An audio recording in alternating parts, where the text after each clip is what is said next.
ಪಾಲಿಕೆ ಫಲಿತಾಂಶದ ಬೆನ್ನಲ್ಲೇ ಡಿಕೆ ಶಿವಕುಮಾರ್ ಅಸಮಾಧಾನಿತರಾಗಿದ್ದಾರೆ. ಸಿದ್ದರಾಮಯ್ಯ ವಿರುದ್ಧ ಕೆಪಿಸಿಸಿ ಅಧ್ಯಕ್ಷ ಡಿಕೆ ಶಿವಕುಮಾರ್ ಅವರ ಸಿಟ್ಟು ಇದು. ಯಾಕೆಂದರೆ ಬೆಳಗಾವಿ ಪಾಲಿಕೆಯಲ್ಲಿ ಕಾಂಗ್ರೆಸ್ ಹೀನಾಯ ಪ್ರದರ್ಶನವನ್ನು ತೋರಿದೆ. ಕೈ ಹಿಡಿತದಲ್ಲಿದ್ದ ಕಲಬುರಗಿ ಪಾಲಿಕೆ ಈಗ ಕಮಲ ಕೈಗೆ ಹೋಗ್ತಾ ಇದೆ. ಪಾಲಿಕೆ ಮುಖಭಂಗದ ಬೆನ್ನಲ್ಲೇ ಸಿದ್ದರಾಮಯ್ಯನವರ ವಿರುದ್ಧ ಡಿಕೆ ಶಿವಕುಮಾರ್ ಸಿಟ್ಟನ್ನು ಹೊರಹಾಕಿದ್ದಾರೆ. ಮಾಜಿ ಸಿಎಂ ಸಿದ್ದರಾಮಯ್ಯ ವಿರುದ್ಧ ಡಿಕೆ ಶಿವಕುಮಾರ್ ಆರೋಪ ಪಟ್ಟಿಯನ್ನು ಸಿದ್ಧಪಡಿಸಿಟ್ಟುಕೊಂಡಿದ್ದು ಅದನ್ನು ಹೈಕಮಾಂಡ್ಗೆ ರವಾನೆ ಮಾಡ್ತಾರೆ ಅನ್ನುವಂತಹ ಮಾಹಿತಿ ಕೂಡ ಸದ್ಯಕ್ಕೆ ಲಭ್ಯ ಆಗ್ತಾ ಇದೆ.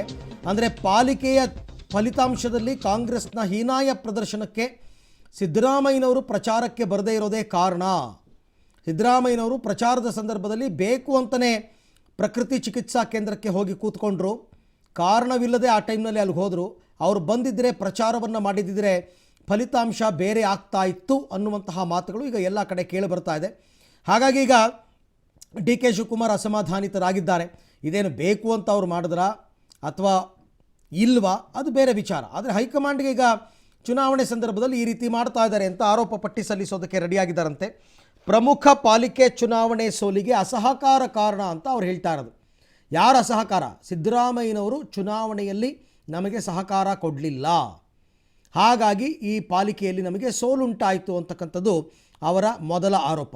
ಎರಡನೇ ಆರೋಪ, ಚುನಾವಣೆ ಇರೋದು ಗೊತ್ತಿದ್ದರೂ ಕೂಡ ಚಿಕಿತ್ಸೆಯ ನೆಪದಲ್ಲಿ ಅವರು ಜಿಂದಾಲ್ಗೆ ಹೋದರು.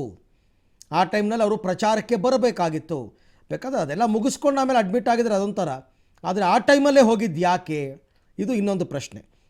ಮೂರನೇದು, ಜವಾಬ್ದಾರಿಯುತ ನಾಯಕನಾಗಿ ಉದ್ದೇಶಪೂರ್ವಕವಾಗಿಯೇ ಅಂತರ ಕಾಯ್ದುಕೊಂಡಿದ್ದಾರೆ. ಹೌದು, ನಾನು ಕೆಪಿಸಿಸಿ ಅಧ್ಯಕ್ಷ ಆಗಿದ್ದರೆ ಅವರು ವಿರೋಧ ಪಕ್ಷದ ನಾಯಕ CLP ಲೀಡರ್ ಬರಬೇಕಾಗಿತ್ತು ಪ್ರಚಾರಕ್ಕೆ, ಅವರು ಬರಲಿಲ್ಲ. ಉದ್ದೇಶಪೂರ್ವಕವಾಗಿಯೇ ಅಂತರ ಕಾಯ್ಕೊಂಡಿದ್ದಾರೆ. ಜವಾಬ್ದಾರಿಯುತ ಸ್ಥಾನದಲ್ಲಿರೋರೇ ಹೀಗೆ ಮಾಡಿದ್ರೆ ಹೇಗೆ? ನಾನು ಏಕಾಂಗಿಯಾಗಿ ಪ್ರಚಾರಕ್ಕೆ ಹೋಗಿದ್ದರೆ ತಪ್ಪು ಸಂದೇಶ ರವಾನೆ ಆಗ್ತಾ ಇತ್ತು. ಏನಪ್ಪ ಇವರೊಬ್ಬರೇ ಬಂದಿದ್ದಾರೆ, ಸಿದ್ದರಾಮಯ್ಯನವರು ಬಂದಿಲ್ಲ ಅಂತಹ ನನ್ನ ಹಾಗಾಗ್ತಿತ್ತು. ಇವರಿಬ್ಬರಲ್ಲೂ ಸಾಮರಸ್ಯ ಇಲ್ಲ ಅನ್ನೋ ರೀತಿಯಲ್ಲಿ ಆಗ್ತಾ ಇತ್ತು. ಹಾಗಾಗಿ ನಾನು ಹೋಗಲಿಲ್ಲ ಅಂತ ಡಿ ಕೆ ಶಿವಕುಮಾರ್ ಹೇಳೋದು. ಸಿದ್ದರಾಮಯ್ಯನವರು ಬಂದಿದ್ದರೆ ಅವರೊಂದು ಕಡೆ ನಾನೊಂದು ಕಡೆ ಹೋಗ್ತಾ ಇದ್ವಿ, ಅವ್ರು ಬರಲಿಲ್ಲ, ನಾನೊಬ್ಬನೇ ಹೋಗಿದ್ದರೆ ರಾಂಗ್ ಮೆಸೇಜ್ ಬರ್ತಾ ಇತ್ತು.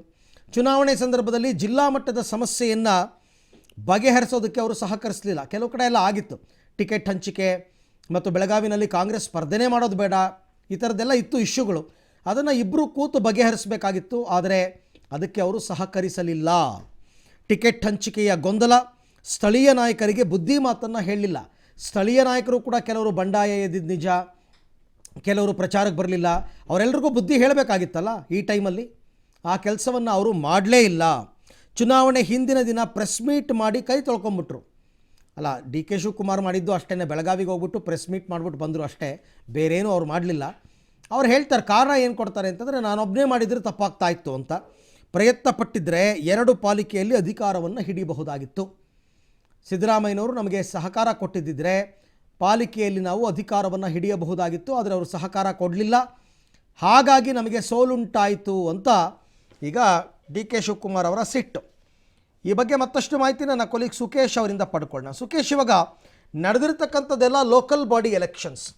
ಲೋಕಲ್ ಬಾಡಿ ಎಲೆಕ್ಷನ್ನಲ್ಲಿ ಡಿ ಕೆ ಶಿವಕುಮಾರ್ ಪ್ರಚಾರಕ್ಕೆ ಹೋಗಿದ್ದರೆ ಅಥವಾ ಸಿದ್ದರಾಮಯ್ಯನವರು ಪ್ರಚಾರಕ್ಕೆ ಹೋಗಿದ್ದರೆ ತೀರಾ 2 ಪಾಲಿಕೆ ಕೈ ಹಿಡಿಯುವಷ್ಟು ನಮ್ಮ ಮತಗಳು ಬಂದ್ಬಿಡ್ತಾ ಇತ್ತಾ? ಲೋಕಲ್ ಬಾಡಿ ಎಲೆಕ್ಷನ್ಗಳು ಹಾಗೆ ನಡೆಯುತ್ತಾ ಅಂತ?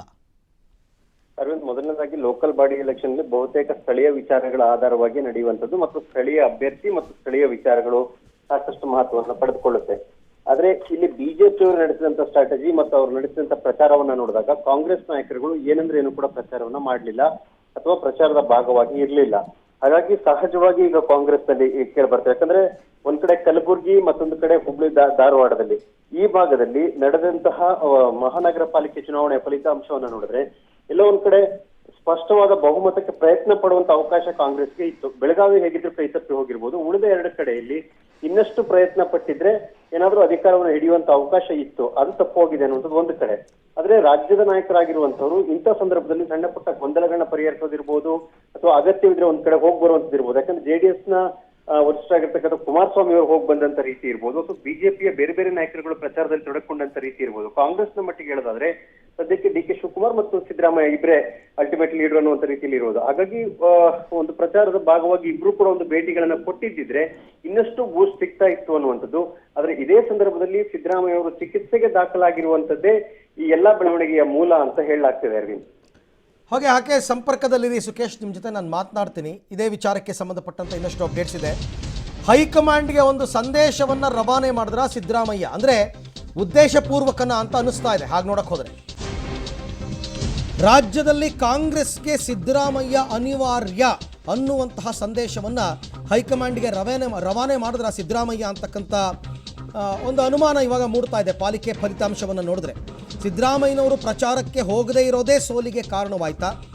ಡಿ ಕೆ ಶಿವಕುಮಾರ್ ಅವರ ಏಕವ್ಯಕ್ತಿ ಪ್ರದರ್ಶನಕ್ಕೆ ಅಂಕುಶವನ್ನು ಹಾಕಿದ್ರ ಸಿದ್ದರಾಮಯ್ಯ, ಅಂದರೆ ಬೇಕು ಅಂತಾನೆ, ನಾನಿಲ್ಲ ಅಂದರೆ ನೋಡಿ ಏನಾಗುತ್ತೆ ಅಂತ, ಅದಕ್ಕೋಸ್ಕರನೇ ಪ್ರಚಾರದ ಸಂದರ್ಭದಲ್ಲಿ ಇವರು ಹೋದ್ರ ಅಂತ. ಆರೋಗ್ಯದ ಕಾರಣಕ್ಕೆ ಸಿದ್ದರಾಮಯ್ಯ ಜಿಂದಾಲ್ಗೆ ಅನಿವಾರ್ಯವಾಗಿ ದಾಖಲಾಗಿದ್ರು ಅಂತ ಬೆಂಬಲಿಗರ ವಾದ. ಸಿದ್ದರಾಮಯ್ಯನವರ ಬೆಂಬಲಿಗರು ಹೇಳೋದು ಇಲ್ಲ ಎಲೆಕ್ಷನ್ಗೂ ಇದಕ್ಕೂ ಸಂಬಂಧ ಇಲ್ಲ, ಆರೋಗ್ಯದ ಕಾರಣಕ್ಕೆ ಸಿದ್ದರಾಮಯ್ಯನವರು ಜಿಂದಾಲ್ಗೆ ಹೋಗಿ ಅನಿವಾರ್ಯವಾಗಿ ದಾಖಲಾಗಿದ್ದರೆ ಅಷ್ಟೇ ಹೊರತು ಬೇರೆ ಏನಿಲ್ಲ, ಉದ್ದೇಶಪೂರ್ವಕ ಅಲ್ಲ. ಚುನಾವಣಾ ಪ್ರಚಾರದಿಂದ ದೂರ ಉಳಿದಿದ್ದು ಒಂದು ರೀತಿ ಅನಿರೀಕ್ಷಿತ ಬೆಳವಣಿಗೆ ಅಷ್ಟೇ. ಚುನಾವಣಾ ಪ್ರಚಾರದಿಂದ ದೂರ ಉಳಿದಿದ್ದು ಅನಿರೀಕ್ಷಿತ ಬೆಳವಣಿಗೆ. ಸಿದ್ದರಾಮಯ್ಯ ಪ್ರಚಾರಕ್ಕೆ ಹೋಗದಿರುವುದೇ ಸೋಲಿಗೆ ಕಾರಣ ಆದಂತಿದೆ, ಈಗ ಹಂಗನ್ನಿಸ್ತಾ ಇದೆ. ಬಟ್ ವಾಸ್ತವವಾಗಿ ಹಾಗಿಲ್ಲ. ಕಾಂಗ್ರೆಸ್ ಪಾಲಿಗೆ ಇದು ಭವಿಷ್ಯದ ಚುನಾವಣೆಯ ದಿಕ್ಸೂಚಿ ಕೂಡ ಹೌದು. ಸಾಮಾನ್ಯ ಲೋಕಲ್ ಬಾಡಿ ಎಲೆಕ್ಷನ್ಗಳು ಹಾಗಾಗುತ್ತೆ. ರಾಜ್ಯ ಕಾಂಗ್ರೆಸ್ನ ನಾಯಕತ್ವದ ಪ್ರಶ್ನೆಗೆ ಇದು ಉತ್ತರವೂ ಕೂಡ ಹೌದು. ಯಾರು ಕಾಂಗ್ರೆಸ್ಸನ್ನು ಮುಂದಿನ ಚುನಾವಣೆಯಲ್ಲಿ ಮುನ್ನಡೆಸಬೇಕು, ಡಿ ಕೆ ಶಿವಕುಮಾರ ಅಥವಾ ಸಿದ್ದರಾಮಯ್ಯನವರ? ಸಿದ್ದರಾಮಯ್ಯ ಪ್ರಶ್ನಾತೀತ ನಾಯಕ ಅನ್ನೋದಕ್ಕೆ ಇದು ಕೂಡ ಒಂದು ನಿದರ್ಶನ ಅಂತ ಅವರ ಬೆಂಬಲಿಗರ ವಾದ. ಸಿದ್ದರಾಮಯ್ಯ ಒಂದು ವೇಳೆ ಪ್ರಚಾರಕ್ಕೆ ಹೋಗಿದ್ದಿದ್ರೆ ಫಲಿತಾಂಶವೇ ಬೇರೆಯಾಗಿರ್ತಿತ್ತು ಅಂತ ಬೆಂಬಲಿಗರು ಹೇಳ್ತಾರೆ.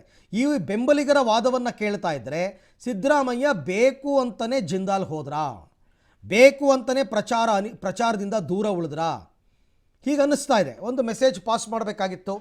ನೀವು ಡಿ ಕೆ ಶಿವಕುಮಾರ್ ಅವರ ಏಕವ್ಯಕ್ತಿ ಪ್ರದರ್ಶನವನ್ನು ಇಟ್ಕೊಂಡು 2023 ಚುನಾವಣೆಗೆ ಹೋದರೆ ಕಾಂಗ್ರೆಸ್ಗೆ ಸೋಲು ಖಚಿತ. ಸಿದ್ದರಾಮಯ್ಯನವ್ರನ್ನ ಮುಂದೆ ಇಟ್ಕೊಂಡು ಹೋದರೆ ಮಾತ್ರ ಅದು ಒಂದು ರೇಂಜ್ಗೆ ವರ್ಕೌಟ್ ಆಗುತ್ತೆ ಅನ್ನುವ ಲೆಕ್ಕಾಚಾರ. ಮತ್ತೆ ಸಂಪರ್ಕಕ್ಕೆ ತಗೋತೀನಿ ನನ್ನ ಕೊಲೀಗ್ ಸುಖೇಶ್ ಅವರನ್ನು. ಸುಖೇಶ್, ಈಗ ಬೆಂಬಲಿಗರ ಮಾತುಗಳನ್ನ ಕೇಳ್ತಾ ಇದ್ದರೆ ಸಿದ್ದರಾಮಯ್ಯನವರು ಹಾಗಾದರೆ ಉದ್ದೇಶಪೂರ್ವಕವಾಗಿ ಪ್ರಚಾರದಿಂದ ದೂರ ಉಳಿದ್ರ ಅಂತ ಅನ್ಸಲ್ವಾ? ಓಕೆ, ನಮಗೆ ಸಂಪರ್ಕ ಸಾಧ್ಯ ಆಗ್ತಾ ಇಲ್ಲ, ನೋಡೋಣ. ಸಿದ್ದರಾಮಯ್ಯನವರು ಈಗ ಎರಡು ವಿಚಾರ. ಒಂದು, ಡಿ ಕೆ ಶಿವಕುಮಾರ್ ಅವರು ನಿನ್ನೆ ಪ್ರೆಸ್ ಮೀಟಲ್ಲಿ ಹೇಳ್ತಾ ಇದ್ರು, ಇಲ್ಲ ಪ್ರಚಾರಕ್ಕೆ ನಾವು ಹೋಗಲಿಲ್ಲ ಅಂತ ಅಲ್ಲ, ನಮಗೆ ಪ್ರಚಾರ ಮಾಡೋಕ್ಕೆ ಅವಕಾಶನೇ ಕೊಡಲಿಲ್ಲ, ಕೋವಿಡ್ ರೂಲ್ಸ್ ಇತ್ತು. BJP ಅವರು ಮಾತ್ರ ನಿಯಮವನ್ನು ಉಲ್ಲಂಘನೆ ಮಾಡಿ ಪ್ರಚಾರ ಮಾಡಿಕೊಂಡ್ರು, ನಾವು ಆ ಕೆಲಸ ಮಾಡಲಿಲ್ಲ ಅಂತ. ಆದರೆ ಒಂದು ವೇಳೆ ಏನಾದರೂ ಸಿದ್ದರಾಮಯ್ಯನವರು ಸಾಥ್ ಕೊಟ್ಟಿದ್ದಿದ್ರೆ ಖಂಡಿತವಾಗಿ ಪ್ರಚಾರಕ್ಕೆ ಹೋಗ್ತಾ ಇದ್ರು ಅಂತ. ಈ ಬಗ್ಗೆ ಕೂಡ ಮತ್ತಷ್ಟು ಮಾಹಿತಿ ನನ್ನ ಕೊಲೀಗ್ ಸುಖೇಶ್ ಅವರಿಂದ ಪಡ್ಕೋತೀನಿ. ಸುಖೇಶ್, ಈಗ ಸಿದ್ದರಾಮಯ್ಯನವರು ಹೈಕಮಾಂಡ್ಗೆ ಒಂದು ಸಂದೇಶ ರವಾನೆ ಮಾಡಬೇಕಾಗಿತ್ತು, ಹಾಗಾಗಿ ಉದ್ದೇಶಪೂರ್ವಕವಾಗಿ ಪ್ರಚಾರದಿಂದ ದೂರ ಉಳಿದ್ರ, ಈ ಥರದೊಂದು ಅನುಮಾನ ಮೂಡಲ್ವಾ ಈ ಮಾತುಗಳನ್ನ ಕೇಳ್ತಾ ಇದ್ರೆ? ಖಂಡಿತ ಹೌದು ಅರವಿಂದ್. ಒಂದು ಕಡೆ ಸಿದ್ದರಾಮಯ್ಯ ಅವರು ಚಿಕಿತ್ಸೆಗೆ ತೆರಳಿದ್ರು ಅನ್ನುವಂಥದ್ದು, ಆ ಕಾರಣಕ್ಕೆ ಪ್ರಚಾರಕ್ಕೆ ಹೋಗ್ಲಿಲ್ಲ, ಅವ್ರು ಬರದ ಕಾರಣಕ್ಕೆ ಡಿ ಕೆ ಶಿವಕುಮಾರ್ ಕೂಡ ಹೋಗ್ಲಿಕ್ಕೆ ಆಗ್ಲಿಲ್ಲ ಅನ್ನುವಂತ ವಾದ ಒಂದು ಕಡೆ. ಆದ್ರೆ ಈ ಸಂದರ್ಭದಲ್ಲಿ ಪ್ರಕೃತಿ ಚಿಕಿತ್ಸೆಗೆ ದಾಖಲಾಗಿದ್ದಂತೂ ಉದ್ದೇಶಪೂರ್ವಕವಾಗಿ ಅನ್ನುವಂತ ವಾದವು ಕೂಡ ಕಾಂಗ್ರೆಸ್ನ ಇನ್ನೊಂದು ಬಣದವರು ಹೇಳ್ತಾ ಇರುವಂತ ಮಾತು. ಕಾರಣ ಏನು ಅಂತಂದ್ರೆ, ಮುಂದಿನ ನಾಯಕತ್ವ ವಿಚಾರದಲ್ಲಿ ಕಾಂಗ್ರೆಸ್ನಲ್ಲಿ ಈಗಾಗಲೇ ಒಂದು ಫೈಟ್ ಶುರುವಾದಂತೆ ಕಾಣಿಸ್ತಿದೆ, D K Shivakumar versus Siddaramaiah ಅಂತ. ಜೊತೆಗೆ ಹಿರಿಯ ಕಾಂಗ್ರೆಸ್ ನಾಯಕರ ಬಣವೂ ಕೂಡ ನಾವು ಕೂಡ ನಾಯಕತ್ವದ ರೇಸ್ ನಲ್ಲಿ ಇದೀವಿ ಅನ್ನುವಂಥದ್ದು ಆಗಾಗ ಬಿಂಬಿಸಿಕೊಳ್ಳೋ ಪ್ರಯತ್ನವನ್ನ ಮಾಡ್ತಾ ಇದ್ದಾರೆ. ಹಾಗಾದ್ರೆ ವೋಟ್ ಬ್ಯಾಂಕ್ ಅನ್ನ ತಂದುಕೊಡುವಂತಹ ಅಥವಾ ಮಾಸ್ ಆಗಿ ವೋಟ್ ಫುಲ್ ಮಾಡಬಹುದಂತ ನಾಯಕ ಯಾರು ಅನ್ನೋದಾದ್ರೆ ಅದಕ್ಕೂ ಕಾಂಪಿಟೇಷನ್ ಇದ್ದೇ ಇರುತ್ತೆ ಸಹಜವಾಗಿ. ಹಾಗೆ ಇಂಥ ಒಂದು ಸಂದೇಶವನ್ನು ರವಾನಿಸುವ ಮೂಲಕ ರಾಜ್ಯ ಕಾಂಗ್ರೆಸ್ ಅಧಿಕಾರಕ್ಕೆ ಬರಬೇಕಾದ್ರೆ ಸಿದ್ದರಾಮಯ್ಯ ಅನಿವಾರ್ಯ ಅನ್ನುವಂತ ಒಂದು ಸಂದೇಶವನ್ನ ರವಾನಿಸಿದ್ರೆ ಹೇಗೆ ಅಂತ ಅವರ ಒಂದು ಆತ್ಮೀಯ ವಲಯ ಮತ್ತು ಬೆಂಬಲಿಗರು ಕೂಡ ಈ ಒಂದು ಸಂದೇಶವನ್ನು ರವಾನಿಸ್ತಾರೆ ಅನ್ನುವಂತ ಮಾಹಿತಿ ಬರ್ತಾ ಇರೋದು. ಹಾಗಾಗಿ ಇದೇ ಸಂದರ್ಭವನ್ನು ಬಳಸಿಕೊಂಡು ಸಿದ್ದರಾಮಯ್ಯ ಪ್ರಚಾರಕ್ಕೆ ಹೋಗಿದ್ರೆ ಖಂಡಿತ ಅಲ್ಲಿ ಗೆಲ್ತಿದ್ವು ಅನ್ನೋದು ಒಂದು ಕಡೆ, ಮತ್ತೊಂದು ಕಡೆ ಅವರು ಅನಿವಾರ್ಯವಾಗಿ ಹೋಗಕ್ಕಾಗ್ಲಿಲ್ಲ ಆರೋಗ್ಯದ ಕಾರಣಕ್ಕಾಗಿ ಅಂತ ಬಿಂಬಿಸುವ ಮೂಲಕವಾಗಿ ರಾಜ್ಯ ಕಾಂಗ್ರೆಸ್ಗೆ ಸಿದ್ದರಾಮಯ್ಯ ಅನಿವಾರ್ಯ ಅನ್ನುವಂತ ರೀತಿಯಲ್ಲಿ ಬಿಂಬಿಸುವಂತ ಪ್ರಯತ್ನವನ್ನು ಅವರು ಬೆಂಬಲಿಗರು ಆರಂಭಿಸಿದ್ದಾರೆ ಅಂತ ಹೇಳಲಾಗ್ತಿದೆ. Okay Sukhesh, thank you. ತಮ್ಮ ಎಲ್ಲ ಮಾಹಿತಿಗಾಗಿ ಧನ್ಯವಾದ. ಕಾಂಗ್ರೆಸ್ನಲ್ಲಿ ಇವಾಗ ಚುನಾವಣಾ ಫಲಿತಾಂಶದ ಬಳಿಕ ಭುಗಿಲೆದ್ದಿರುವ ಅಸಮಾಧಾನ ಡಿ ಕೆ ಶಿವಕುಮಾರ್ ಮತ್ತು ಸಿದ್ದರಾಮಯ್ಯನವರ ನಡುವೆ. ಸೊ ಇನ್ನೇನು 13ನೇ ತಾರೀಕಿಂದ ಸೆಷನ್ ಸ್ಟಾರ್ಟ್ ಆಗುತ್ತೆ, ನೋಡೋಣ ಅದರಲ್ಲೇನಾದರೂ ಮಾತುಕತೆಗಳಾಗುತ್ತಾ ಅಂತನ್ಬಿಟ್ಟು.